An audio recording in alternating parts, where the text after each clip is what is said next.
Welcome to another edition of Kentucky Fresh Brewed Politics. Of course, I'm Andrew Cooper, and welcome today. As a reminder, if you like what we're doing, you want to support, you can come to our shop there in Lexington, Brewed here in Lexington. We're the coffee shop that refuses to be canceled. You can also check us out online. You can buy our coffee, our merchandise, like this sweet hoodie that I'm wearing today. It's shop.brewedco. That's BREWEDCO.com. Brewedco. Shop.brewedco.com. And you can check that out. But I'll come to you a little later today, but I do have some news for you guys to kind of go through and some very important things. So listen up, especially if you're a small business owner, because things are about to get spicy. So Governor Beshear has yesterday announced his lifting his capacity restrictions to 60.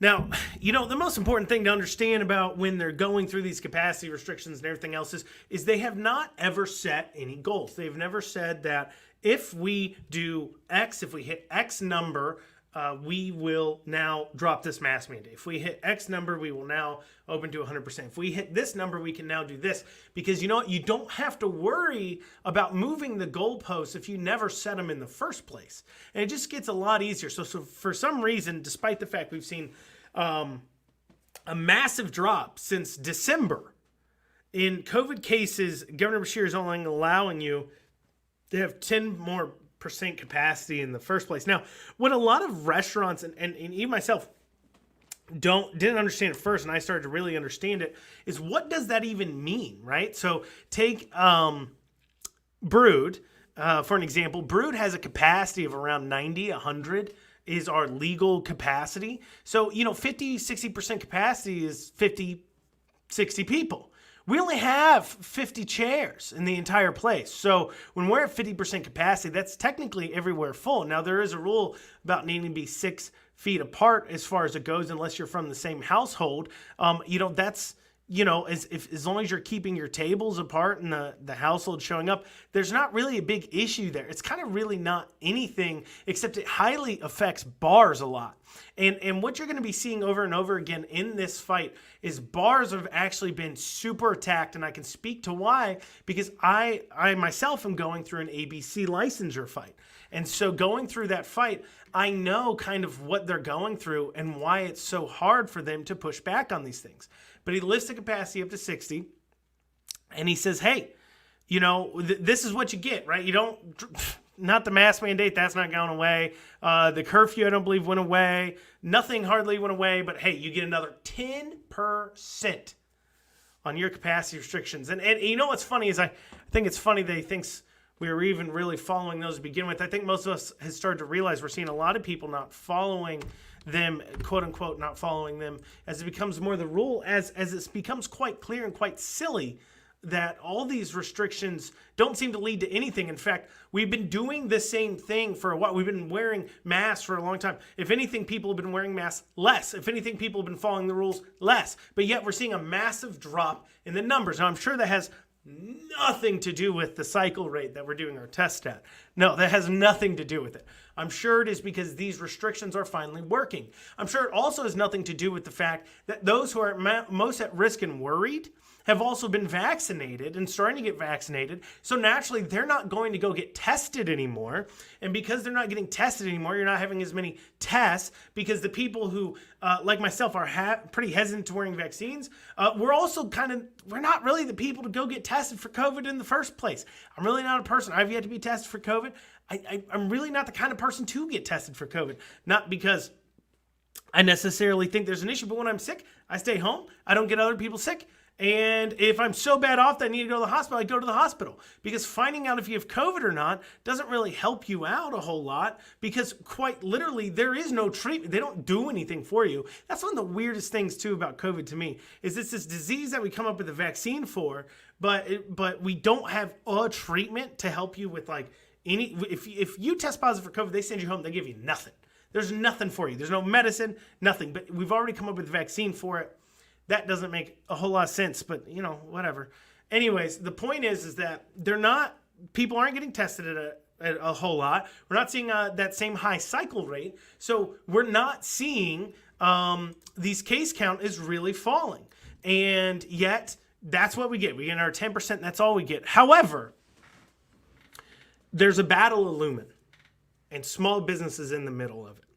And business owners like me and any of you out there that own restaurants and businesses, we're going to have to be the soldiers in this, because quite literally the Senate has set up the battlefield for us. I'm going to explain this. The Senate and the courts have set up this battlefield that if we want to get free, it's going to end up being the small business owners versus the governor, with on the battlefield set up by the Republican House and the Senate. But meanwhile, though they've set up the battlefield, giving us a chance to fight, I guess, the Republican-held Senate hasn't given us the weaponry we really need in HB 360, and I'll talk about that, to really fight this battle. So let me explain the battlefield, okay? So we have the restaurants over here and the governor over here.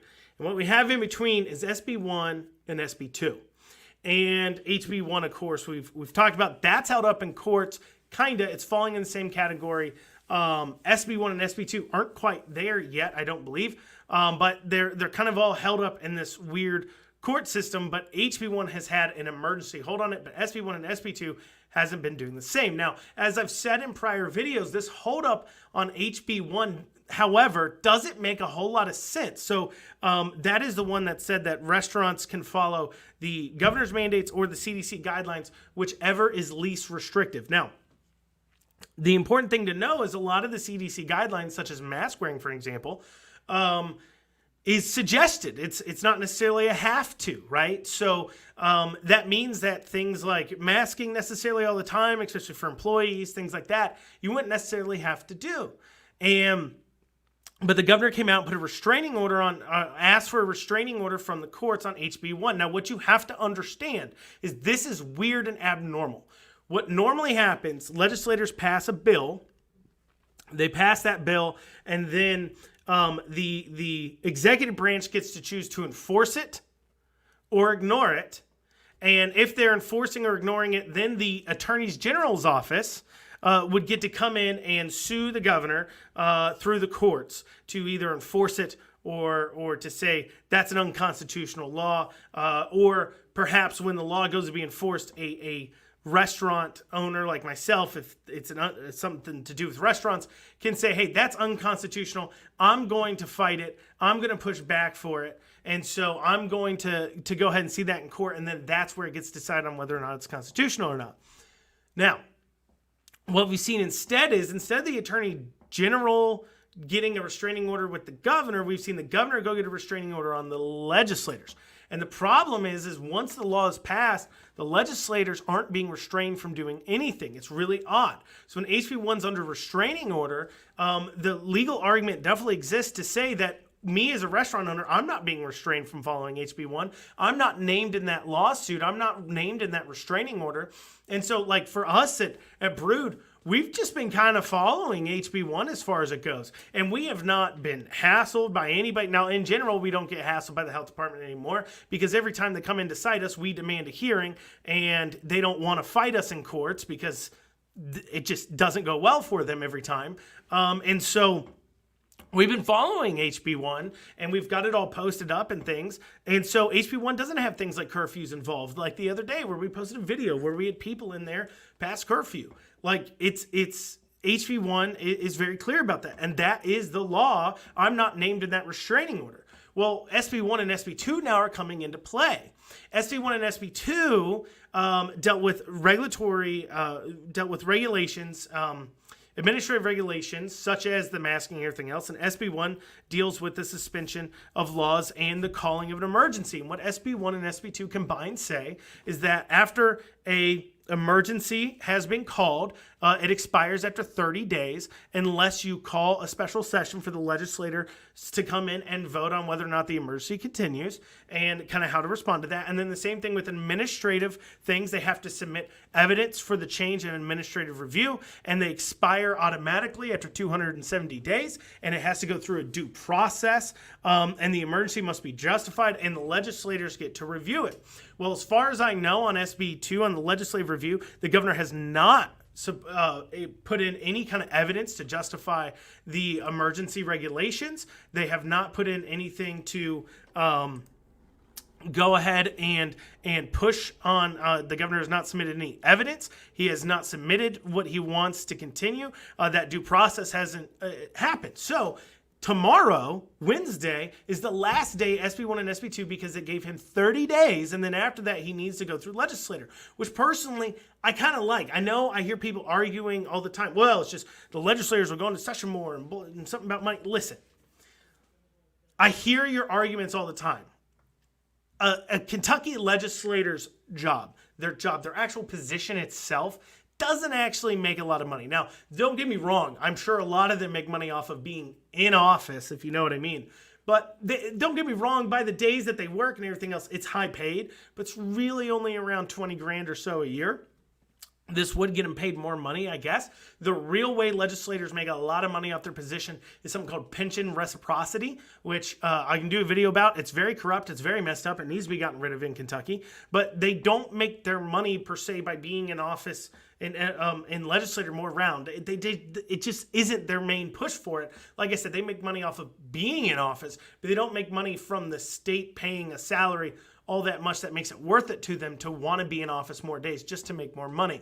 However, they do want to do it to control and rein in the governor, and it does shift power back into the legislator, but this is a check, right? What emergency lasts longer than 30 days? Emergencies, by definition, are supposed to be temporary in an extreme situation that people aren't prepared for.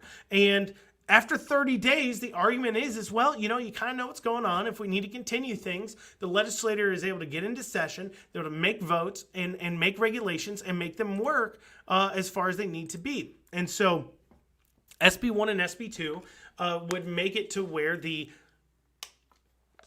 legislators can now, after those 30 days, be able to handle it. Well, the governor has not called them into special session. He has not submitted anything. So what's that mean? Well, actuality, after tomorrow, the governor's emergency orders are not legally allowed, right? They're not allowed. They don't mean anything. They don't pertain to anything. Now, what Beshear most likely is going to do is he's going to keep pretending to issue orders. Because what's going to happen is he's going to issue an order, and then he'll take restaurants like myself or others to stand up and say, no, you can't do that. SB1 and SB2 saying, no, you can't. And the reason why restaurants are afraid to push back and businesses is, quite frankly, they're not informed on these things. They don't know what's going on. Let me give you a story. The other day I was in the mall. I was in Fayette Mall here in Lexington. And I'm walking around and I'm shopping or whatever. And I walk into a store and they said something about... I walked in and they said something about putting our masks on or whatever. So, we put them on. If people ask me to, I personally am not one to throw a big fit. I know some of you guys feel a little bit differently about it. If I don't want to wear one, I won't go into the store. The store is pretty deserted. It was just me and my wife in there. Was it really? And that's where we can go into where the mask mandate makes no sense. None of these things make sense is because... at that point, you're just putting it on for compliance reasons. Even if you're worried about COVID a lot, if it's just me and my wife in a store and the rest of you guys are 20 feet away on the other side of the building, 30 feet away on the other side of the building, you're just wearing a mask just for compliance reasons, not because you're actually worried about what it's doing. And that's the entire problem with, I think, all the mandates is they're being done just for compliance reasons, and they don't make a whole lot of sense when you really start to break them down. I mean, we see people running outside, walking outside by themselves, wearing a mask. Nobody's around them. It's not cold out either.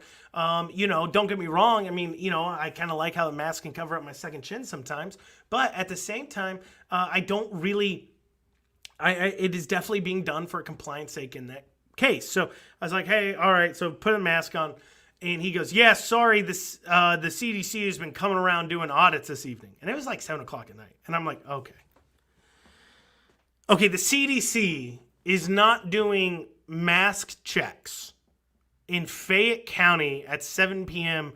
on a Wednesday in the mall. First off, the CDC doesn't even do that. They don't even have that ability. Second off, the CDC guidelines themselves don't require masks necessarily in every single situation, as I kind of touched on earlier. Now, maybe he's talking about the health department, but at the same time, the health department really doesn't even work at 7 o'clock anyways. He just probably heard that from somebody else that runs a store in the mall, from somebody else that runs a store in the mall, from somebody else that runs a store in the mall.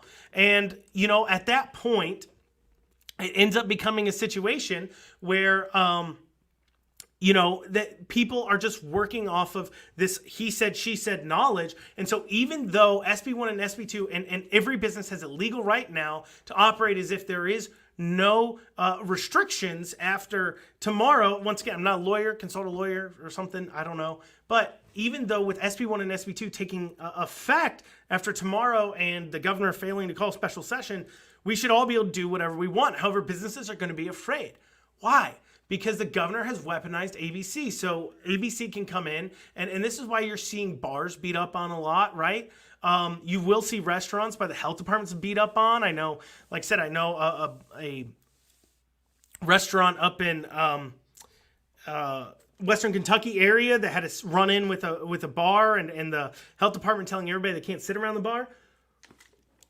And people just feel like they can't fight back because of this licensing thing. And so what you have is the governor, this is what will happen. He'll throw out something as a mandate that isn't allowed by SB1 and SB2.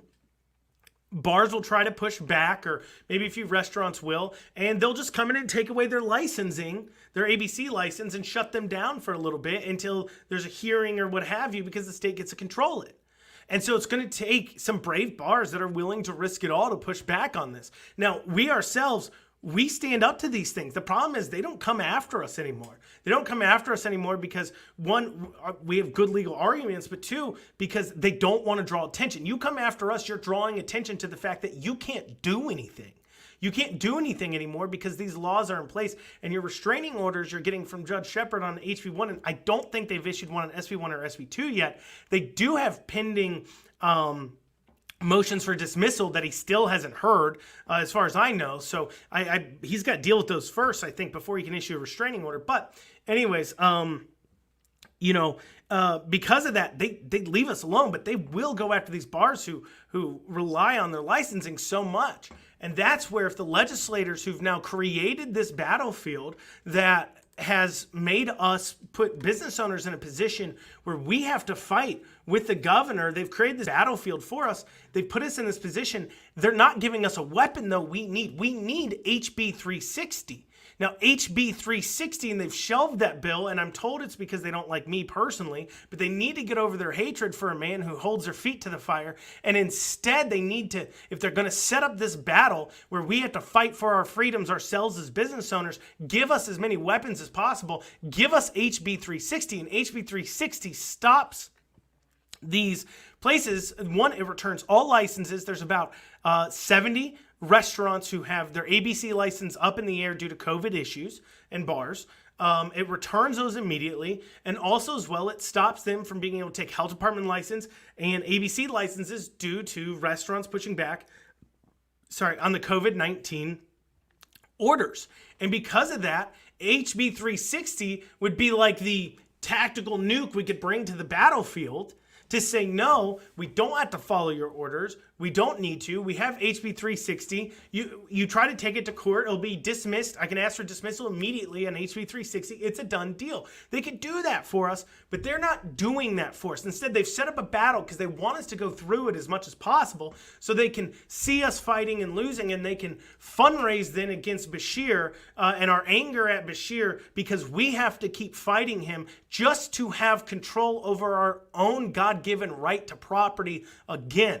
And that, my friends, is unacceptable. And what Bashir does is terrible. But knowing and setting up this battlefield as a legislator without giving us our needed weapons of HB 360, I would say is just as untenable and is just as evil of you to do, especially if it's being done just so you can fundraise off of it. That's really bad. So call your legislators, call your people, fight for restaurants for us, and get HB 360 passed to give the tools to restaurant owners and business owners to fully push back on this and use the passage of SB1 and SB2 to our advantage.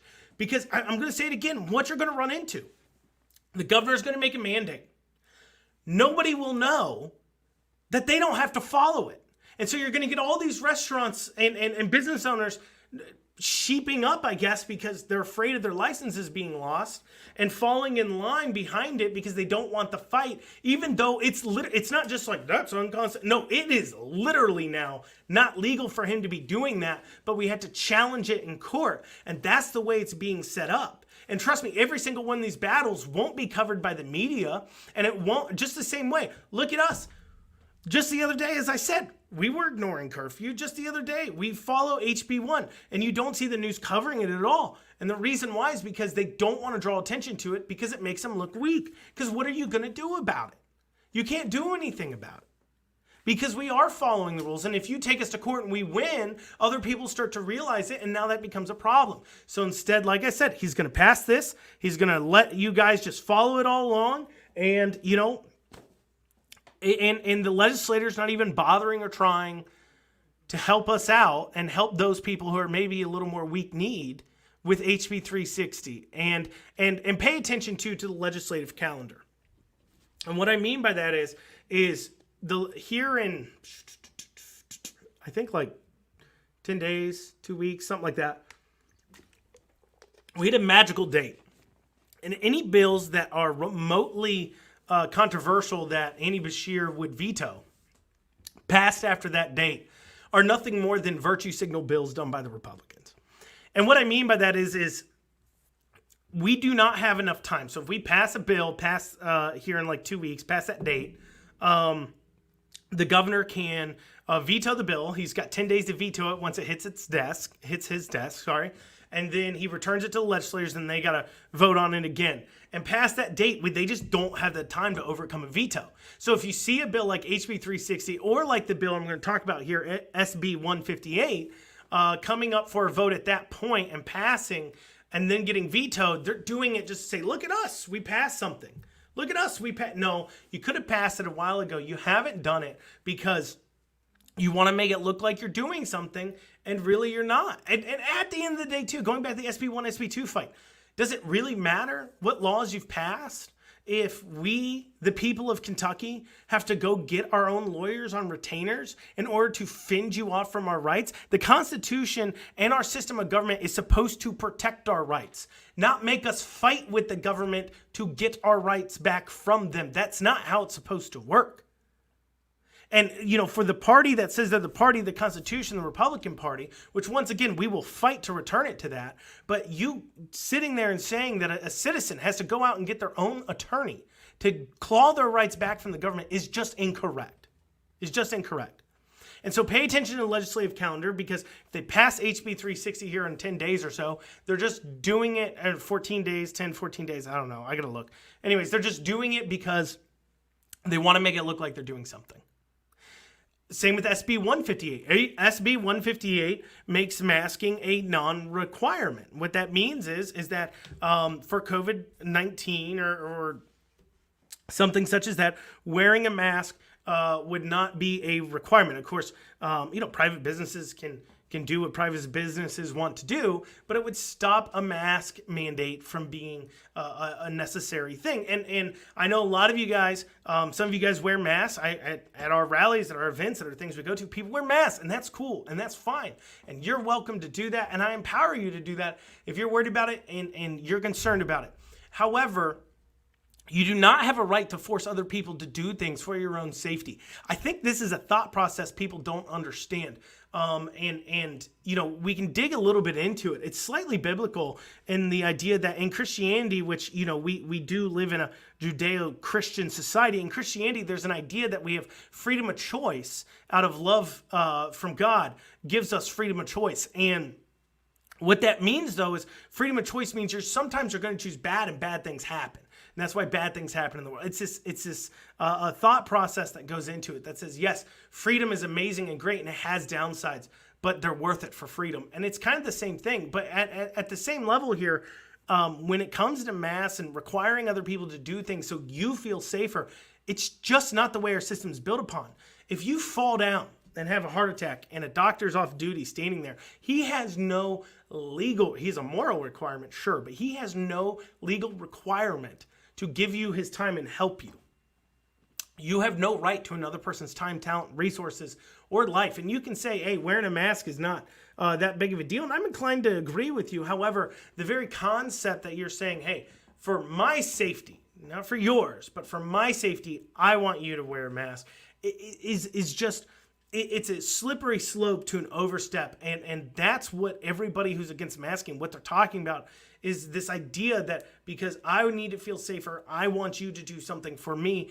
That's just not really American. And I know you're like, hey, love one another and everything else. And it is absolutely, if you want to say it's American to say wearing a mask to help others, and that's an American thing to do, that's fine. But the minute the government starts requiring it, that's a problem. That's a big problem. And so that's why if you want to push for a bill on masking, SB 158 is really important. I believe it's caught up in committee right now. I believe Alvarado, Senator Alvarado, I believe I'm saying his name right, is the chair of that committee. So shoot him an email. Tell him, hey, free SB 158 up. Let's get it to the floor for a vote. I could be wrong on that. I'll double check it later. But I believe Alvarado, email him about SB 158. And then finally, too, as well, HB 208 debate. I have challenged Huff to a debate on HB 208. I say it does exactly what I say it does. I say it gives the ability for kids to be out of school if their case count is 25, which by the way, I'm sorry, if their case count is 25 per 100,000, which by the way, I posted this earlier, that is a completely made up level, made up by the governor. I've yet to see any scientific reasoning why it's 25, but nationally it's 100. So it's 4 times that for national red zone, but for our red zone it's 25 per 100.